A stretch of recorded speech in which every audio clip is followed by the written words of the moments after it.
पुण्यात गणपती विसर्जनाच्या वादावरून जे आहे ते आता बैठकांचं सत्र आयुक्तालयात सुरू असलेलं आपल्याला पाहायला मिळतं। मात्र एक वेगळं चित्र जे आहे ते आता या आयुक्तालयामध्ये आता या कार्यकर्ते असतील किंवा पदाधिकाऱ्यांकडून समोर आणलेलं आपल्याला पाहायला मिळते। काय सांगतात, दोन वेगवेगळ्या बैठका या ठिकाणी घेण्यात आल्या आहेत, एक पदाधिकाऱ्यांची, प्रमुख मंडळांची, मानाच्या मंडळाची, बाकी साध्या मंडळांची। मागच्याही 2 वर्षापूर्वी असाच वाद तयार झाला की त्यांची वेगळी बैठक, आमची वेगळी बैठक, म्हणजे त्यांना वेगळा मान आणि आम्ही बाकीची सगळी मंडळं की ज्यांना 100 वर्षापेक्षा जास्त वर्ष झालीत ते सर्वसाधारण असा वाद झाला। तेव्हा या सगळ्या मंडळांनी 50-60 मंडळं जिथं मिटिंगला आली होती यांनी बहिष्कार टाकला होता। मग संदीप कर्णिक साहेबांनी त्यात मध्यस्थी करून त्यामध्ये श्याम मानकरांच्या इथं सगळ्या मंडळांची बैठक घेतली। आत्ता तसंच झालेलं आहे, आत्ता त्यांची बैठक वेगळी, आमची बैठक झालेली आहे।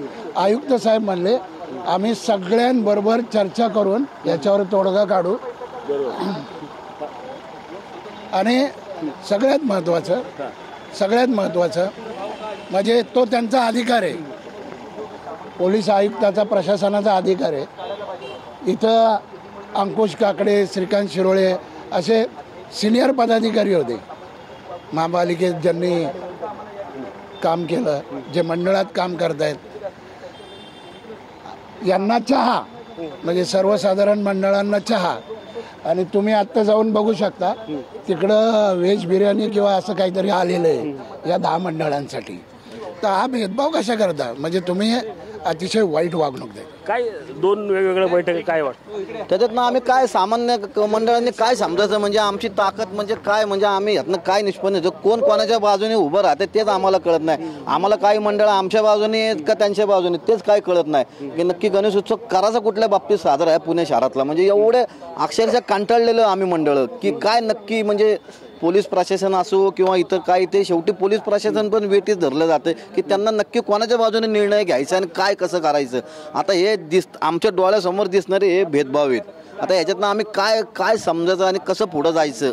त्याच्यात तुमच्या मीटिंगवरून सुद्धा तुम्ही काहीतरी बोलले की वर आम्हाला वेगळ्या ठिकाणी मीटिंग, त्यांनी वेगळी मीटिंग नाही, त्यांनी कमिशनर साहेबांनी काय सांगितलं की वेगळे मुद्दे आम्ही प्रत्येकाचे ऐकून घेतो, त्याच्यानंतर ती एकत्र बैठक लावायचा प्रयत्न करतात ते, पण त्यांना आम्ही म्हणलं ती लावणार कधी त्याच्यावर आम्हाला, कारण आजपर्यंत कधीच एकत्र बैठक झालेली नाही। जोपर्यंत एकत्र बैठक होत नाही तोपर्यंत हा पुणे शहराचा विषय कदापि सुटणार नाहीये, एवढं आमचं ठाम मत आहे। काय वाटतं आम्हाला? हे वाटतं की उत्सव हा उत्सवासारखाच साजरा व्हावा, त्याला कुठेही गालबोट लागावं नाही। जे काही अधिकारी असतील, काही गणेश मंडळांचे असतील की त्यांनी जो दुजाभाव करतात गणेश मंडळांमध्ये, जे गुण्यागोविंदाने इतक्या वर्ष चालत आलाय, तो माझं आपल्या माध्यमातून एक सांगणं आहे की गुण्यागोविंदाने उत्सव साजरा करा, मोठ्या प्रमाणात साजरा करा। यातनं पुणे शहराचा गणेश उत्सव हा जगभरात प्रसिद्ध आहे, तो त्याला कुठेतरी गालबोट लागन। तुम्ही ह्या त्या आदेशावर कुठल्या चालू नका। सगळ्यांनी जो गणेश उत्सव मंडळांनी सांगितलंय की एक गणपती आहे त्याप्रमाणे चाला, सगळ्यांना बरोबर घेऊन चाला, कुठेही मंडळांमध्ये दुजाभाव चालू नका। थोडं काही तुम्ही 2 पावलं मागं या, काही मंडळ 2 पावलं पुढं ते येतील, म्हणून सगळ्यांनी गुण्यागोविंदानी करा, हीच आमची एक गणेश। काय काय फोटो दाखवते हा फोटो नेमका आहे जो आहे तो नेमका दुजाभावाचा आहे। आम्हाला वरती म्हणजे असं नाही की आम्हाला कमिशनर साहेबांनी काय वागणूक दिली काय नाही दिली, पण हे आम्हाला दुजाभाव वाटतोय की आम्हाला विद्यार्थ्यांसारखं समोर बसवलं, त्यांनी आम्हाला 4 गोष्टी ऐकवल्या आणि इथं तर ज्या मानाच्या गणपतींची आता मीटिंग आहे त्यांची खानावळी लावल्यात। म्हणजे नक्की काय तुम्हाला दाखवायचं आहे की VIP ट्रीटमेंट कुणाला देत आहे? आमच्याही मीटिंगला पुण्याचे 2-2 माजी महापौर येऊन गेलेत, जे मीटिंगला बसलेले होते त्यांनी त्यांची म्हणणं मांडले। ह्याच्या पलीकडे जाऊन आज जो काय निर्णय झालेला आहे आणि जो आम्ही आधीपासूनच निर्णय घेतलेला आहे त्याच्यावर आम्ही ठाम आहोत। आम्ही सकाळी 7 वाजता समाधान चौकातनं जे आमची ठरलेली मंडळं आहेत 10-15 जी लक्ष्मी रोडनी येणार, बाकीची टिळक रोड, केळकर रोड यायला मंडळं तयार आहेत। आम्ही सकाळी त्यांनी एकतर 7 वाजता गणेशोत्सवची मिरवणूक पार पाडावी किंवा आम्ही 100% मिरवणूक पार पाडणार।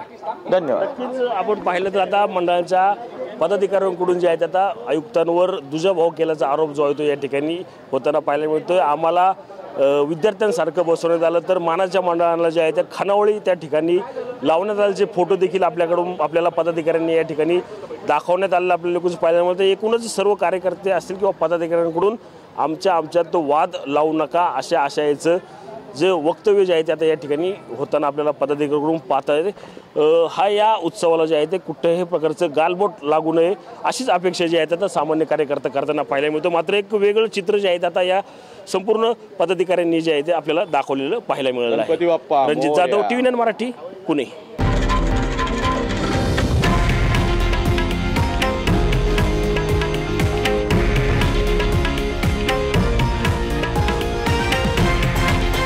हे आहे देशातील नंबर 1 न्यूज नेटवर्क आणि आपण पाहत आहात TV9 मराठी, एकमेव।